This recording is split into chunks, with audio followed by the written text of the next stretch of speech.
Donc nous revoilà avec Rudy. Bonjour Rudy, comment allez-vous? Bonjour, bonjour, bonjour. Très bien. Vous m'entendez bien, ça va Tout parfaitement? est nickel, Bon, impeccable. Donc vous allez nous parler de ces premiers pas vers l'ikigai. Du coup, je sens que vous êtes exactement. debout pour être en action, en mouvement. C'est ça? Tout à fait, tout à fait. C'est exactement ça. C'est exactement le principe de l'ikigai. Eh ben Alors, super. je Je vous vous propose laisse du coup. Voilà. allez, je propose de partager mon écran pour entrer dans le vif du sujet. Hop, partager l'écran. N'hésitez pas à me mettre des commentaires sur le côté pour s'il y a des questions. Et hop, je partage mon écran. Alors, est-ce que tout le monde voit mon écran C'est normalement? nickel. C'est parfait. Parfait. Alors, donc, bienvenue à cette session de Feel Good Ikigai. Donc, premier pas vers l'ikigai et comment mettre en principe, en exergue, ses valeurs dans la recherche, dans une reconversion professionnelle. Alors, tout d'abord, je me présente, je m'appelle Rudy Pompuy, je suis coach professionnel spécialisé en reconversion professionnelle et en ikigai. Tous ces détails, vous pouvez les retrouver sur mon site internet, donc je vais pas, c'est pas le but de la réunion. Donc voilà, simplement pour vous présenter un petit peu mon parcours très sommairement, que vous pouvez retrouver sur mon site feelgoodcoaching.fr. Alors, sur l'introduction, sur l'ikigai, l'ikigai nous vient de l'île d'Okinawa, une petite île du Japon. Si on voulait comprendre un petit peu la traduction littérale, on pourrait découper le mot ikigai en deux. Donc avec le terme iki qui veut dire être en vie et le terme gai qui veut dire vaut la peine. Par rapport à une traduction occidentale, voudrait dire raison d'être ou joie de vivre. Moi, ce que j'aime bien également comme définition, c'est dire une vie qui vaut la peine d'être vécue. Voilà. Alors, juste après, moi, je vais vous poser une question très simple. Est-ce que chaque matin, tous les jours, est-ce que vous vivez chaque journée avec enthousiasme, énergie et passion? Si ce n'est pas le cas, c'est que vous n'êtes pas vous ne vivez pas votre but de votre vie, vous n'êtes pas dans votre ikigai. Donc, on peut très bien être dans l'enthousiasme, on peut très bien être dans l'énergie, mais c'est vrai que lorsqu'on est dans l'ikigai, lorsqu'on est dans cet équilibre, justement, on est vraiment animé d'une envie chaque matin lorsque l'on se lève, tout simplement, à agir, puisque en fait, on va avoir un but dans la vie, on va avoir une mission de vie, on peut dire ça également, qui nous anime et qui nous transporte, on peut dire ça exactement. Alors, on va aller un petit peu plus loin dans l'ikigai. Quels sont les piliers de l'ikigai? Très simplement, hein, c'est pas en une demi-heure que je vais pouvoir vous, vous faire un cours sur l'ikigai, mais les piliers de l'ikigai sont le cœur, le corps, la tête et l'esprit. Le cœur, puisque en fait, dans cette île d'Okinawa, où a été créé l'ikigai, les personnes sont en lien avec leur entourage, avec leur famille, avec leurs voisins, avec leur communauté. Les personnes s'occupent, les aînés, comme on dit là-bas, s'occupent des anciens. Donc il y a vraiment un lien social, hein. On sait très bien que nous sommes des êtres sociaux, et donc c'est l'un des piliers de l'ikigai. La deuxième chose, c'est le corps. Ce sont des personnes qui sont en mouvement continu. Donc justement, on parlait de mouvement, c'est exactement ça. Dans l'ikigai, ces personnes-là marchent dans cette petite île. Il n'y a pas forcément de voiture, donc les gens marchent 4 à 5 heures pour aller dans leur travail ou aller à l'école. Donc c'est quelque chose qui est important. Nous, dans nos pays occidentaux, c'est vrai qu'on parle de faire du sport, de faire ces 10 000, 12 000 pas par jour, hein, que nous dit l'OMS, et donc vient confirmer un petit peu le fait que nous avons besoin d'être en action continuellement. Enfin, la tête, ce sont des personnes qui ne sont pas stressées, hein, elles se laissent le temps, elles font des priorités par rapport à ce qu'elles font, qui leur permet de ne pas être complètement submergées, comme une fois de plus, comme nous, Français, par la télévision, par les smartphones, par cet ensemble de choses qui viennent nous remplir la tête et qui fait que on ne prend pas de recul par rapport à nos situations et qui fait qu'on est stressé. Et enfin, le dernier pilier de l'ikigai, c'est l'esprit. Ce sont des personnes qui ont une certaine spiritualité, Donc après, chacun sa spiritualité, ça peut être de la méditation, juste de la relaxation ou les prières. Donc après, chacun est libre de voir la spiritualité qui lui convient. Simplement ces 4 piliers pour vous ayez une notion de ce que c'est que l'ikigai, parce que l'ikigai, c'est pas juste 4 cercles qui se rassemblent, hein, ce fameux diagramme. C'est vraiment une philosophie de vie qui permet vraiment d'être plus équilibré dans sa vie. Alors justement, qu'est-ce que l'ikigai peut vous apporter?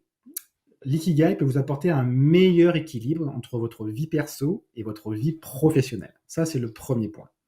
Réduire sa charge mentale, on vient d'en parler à l'instant, c'est l'un des principes de base de l'ikigai. Vraiment réduire sa charge mentale en laissant les choses qui ne sont pas prioritaires, qui ne sont pas essentielles, et rester focus sur vraiment les choses les plus importantes.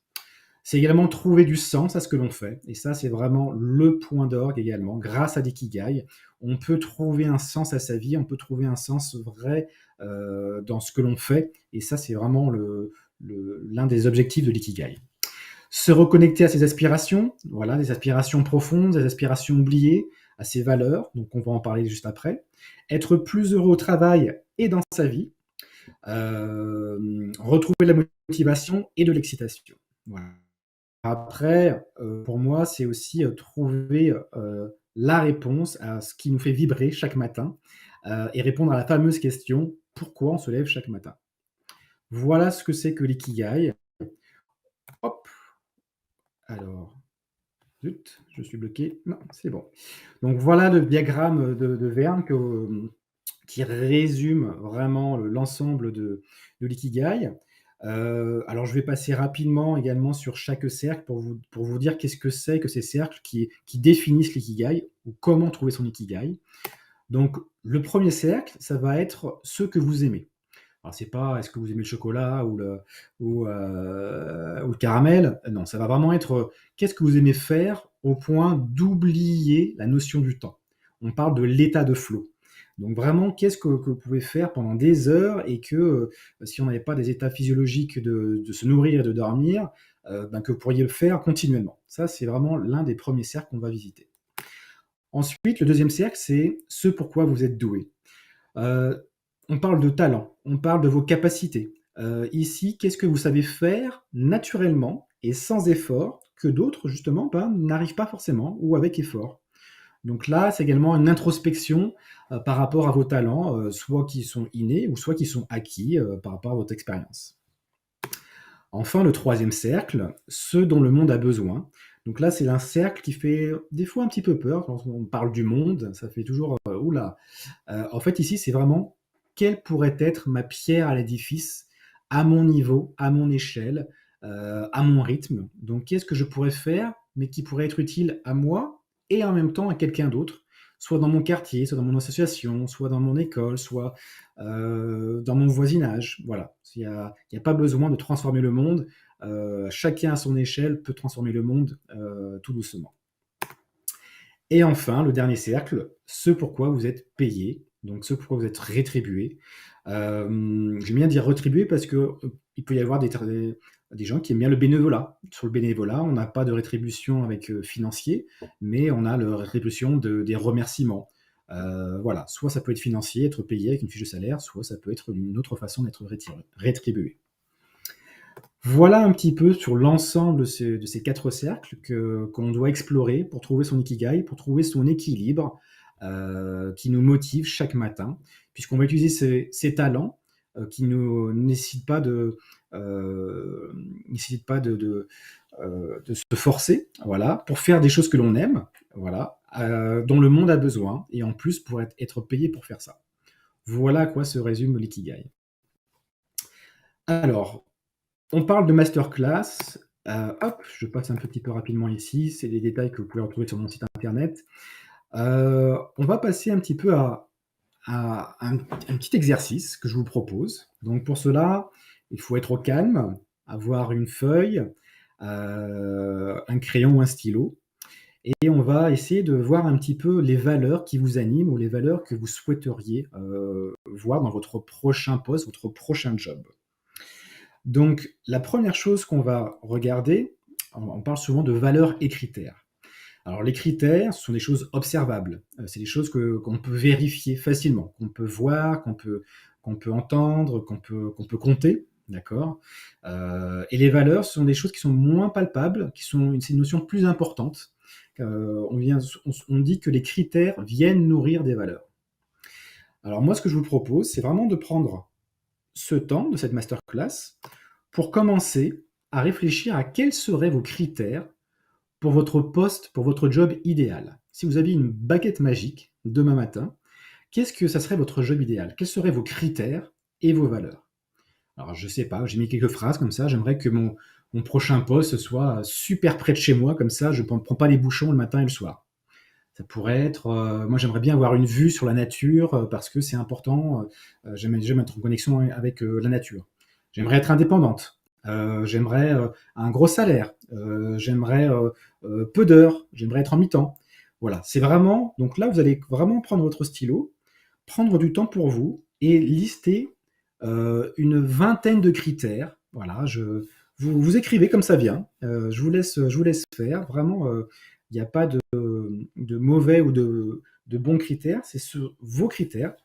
On en met plus et ensuite, après, on va les rassembler entre eux. Donc, pour l'instant, je vous propose vraiment de voir vos critères et également vos valeurs. Dans mon prochain job, j'aimerais vivre avec des valeurs écologiques, avec des valeurs sociales, avec des valeurs d'autonomie, de respect, d'authenticité. Donc voilà, je vous laisse ce temps qui est pour vous de vraiment lister.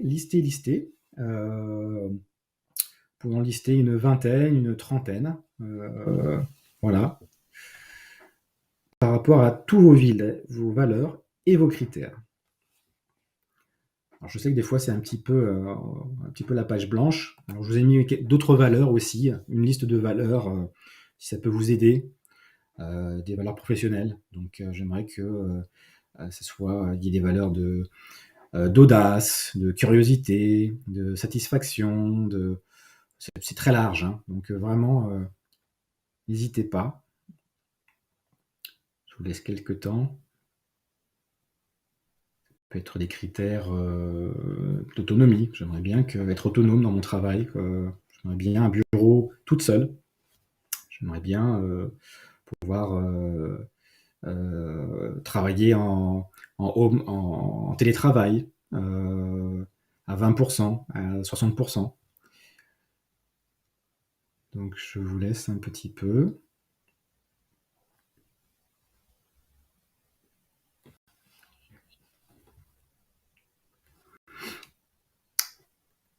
Alors, hein, cet exercice, vous pourrez le refaire, hein. Donc là, on le fait ensemble, mais après, vous pourrez le refaire à tête reposée, hein, vraiment.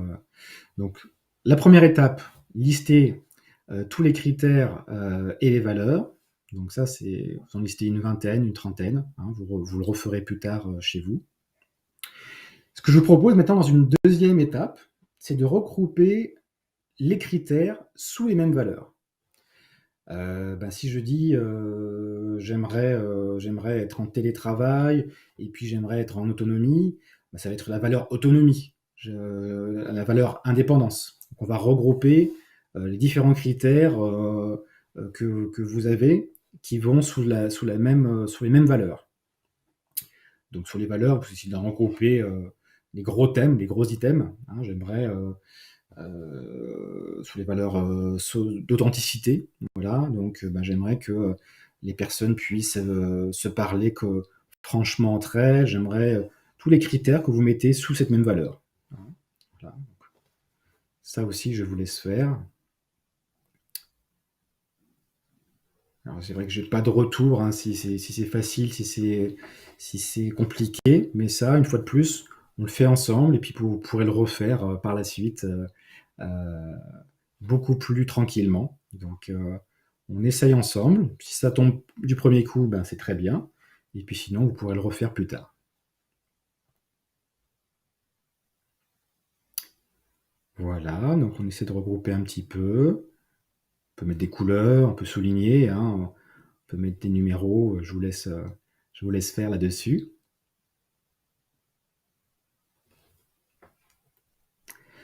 Alors, la troisième étape, si vous avez été prolixe, vous devez avoir beaucoup de critères et beaucoup de valeurs. On va en sélectionner 5, les 5 plus importantes, les 5 valeurs plus importantes pour vous. Donc, valeur 1, valeur 2, valeur 3, valeur 4, valeur 5. Si vous n'en avez pas 5, c'est pas grave, prenez les 3 plus importantes. Vous verrez, il n'y a pas de nombre minimum ni maximum.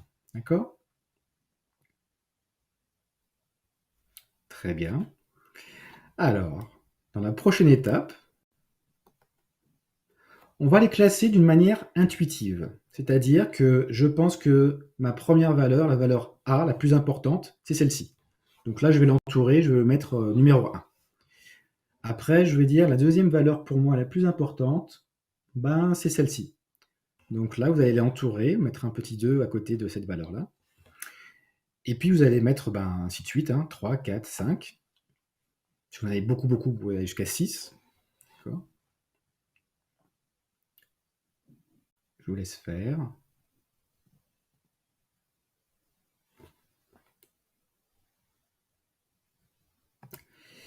Et enfin, dans la 5e étape, on va comparer ces critères un à un.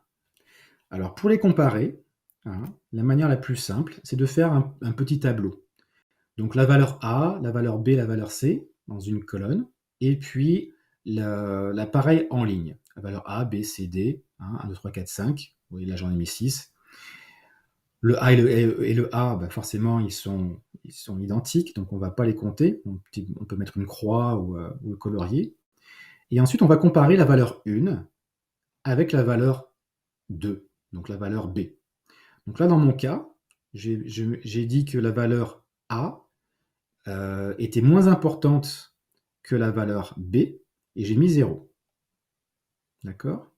À ce moment-là, ça veut dire que la valeur B, elle, est plus importante que la valeur A, donc on va retrouver un petit 1 quand je compare le B par rapport au A. Donc je mets un 1 lorsque la valeur ici est plus importante que les valeurs du dessus. Donc la valeur A est moins importante que le B, donc je mets 0. La valeur A est moins importante que le C, donc je mets 0. La valeur A est plus importante que le D, donc je mets 1. Et donc ici, donc le D comparé au A, je mets ici 0. Voilà, ça fait un petit peu des maths. Je vous laisse regarder un petit peu le tableau. Donc vraiment, on compare chaque valeur avec chaque valeur. Donc la valeur A avec le B, la valeur A avec le C, la valeur A avec le D, la valeur A avec le E.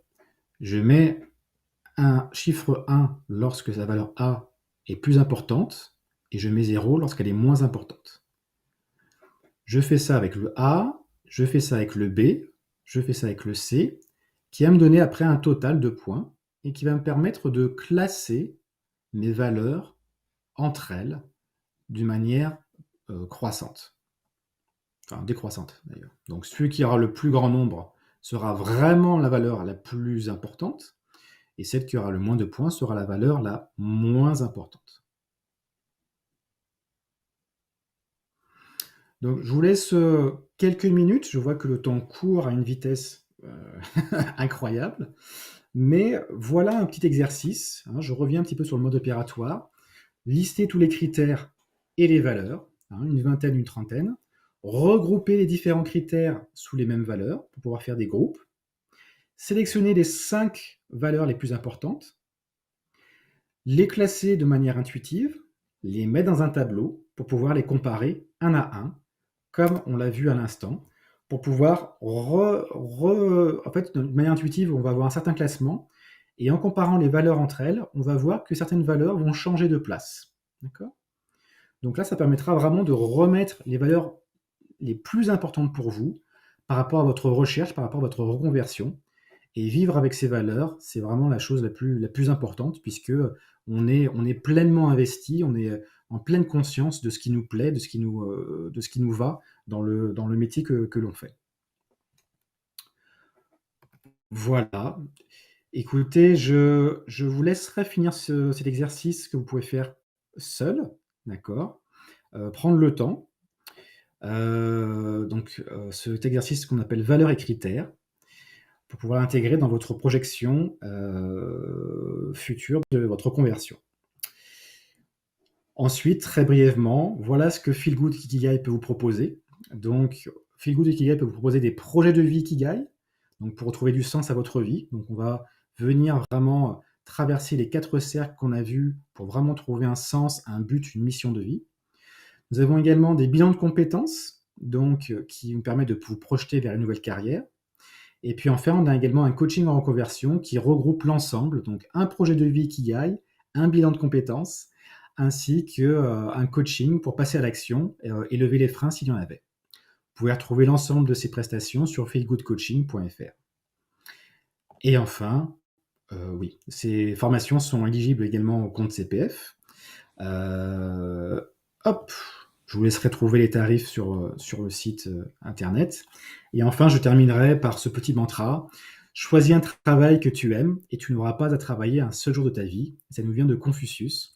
Donc on voit que même à travers les âges, les mantras sont toujours d'actualité.